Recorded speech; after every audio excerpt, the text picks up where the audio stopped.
Surendranagar BJP ने सुरेंद्रनगर जिला पंचायत के लिए जिला पंचायत के पदाधिकारियों की घोषणा की।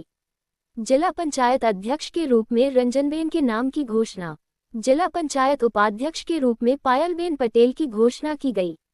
सभी पदाधिकारी कल औपचारिक रूप से पदभार ग्रहण करेंगे। आज स्थानिक स्वराजनी चूंटणीना अनुसंधान सौप्रथम सुरेन्द्रनगर जिल्लानी 4 नगरपालिकाओमां प्रमुख, उपप्रमुख, कारोबारी चेरमेननी वरणी करवामां आवी, जे बिनहरीफ रही।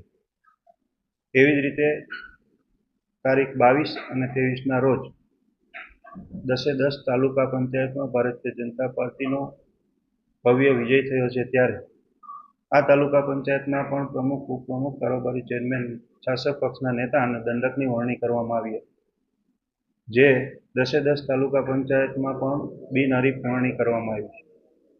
એવી જ રીતે આજે સુરેન્દ્રનગર જિલ્લા પંચાયતમાં પ્રમુખ, ઉપપ્રમુખ, કારોબારી ચેરમેન, શાસક પક્ષના નેતા તેમજ દંડકની નામોની જાહેરાત કરવામાં આવી છે અને પ્રમુખ અને ઉપપ્રમુખના ફોર્મો ભરવા માટે થઈને અમારા મહામંત્રી સાથે તમામ ઠેકેદાર લોકો આજે ફોર્મ ભરવા જઈ રહ્યા છે।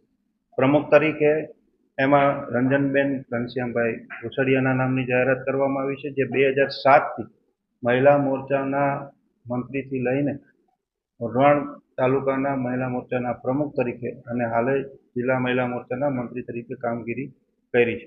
એવી જ રીતે ઉપપ્રમુખ તરીકે પાયલબેન દર્શનભાઈ પટેલની ઉપપ્રમુખ તરીકે વરણી કરવામાં આવી છે। જિલ્લા પંચાયતના કારોબારી ચેરમેન તરીકે અજયસિંહ શિવરાજસિંહ રાણાની વરણી કરવામાં આવી છે। એવી જ રીતે પક્ષના નેતા તરીકે લીલાબેન રામભાઈ સાંબળ એમની વરણી કરવામાં આવી છે અને દંડક તરીકે રાયમલભાઈ બાકીભાઈ ચૌહાણની વરણી કરવામાં આવી છે। આમ જિલ્લા પંચાયતમાં 5 વિધાનસભામાંથી તમામ પાર્ટીના સંગઠનના જેણે કામ કર્યું છે એ તમામ લોકોની, પદાધિકારીઓની આજે વરણી કરવામાં આવી અને ધારાસભ્યશ્રીઓ તેમજ કાર્યકર્તાઓ દ્વારા આ તમામ હોદ્દેદારોને, પદાધિકારીઓને ખૂબ ખૂબ શુભકામનાઓ પાઠવવામાં આવી છે। આભાર।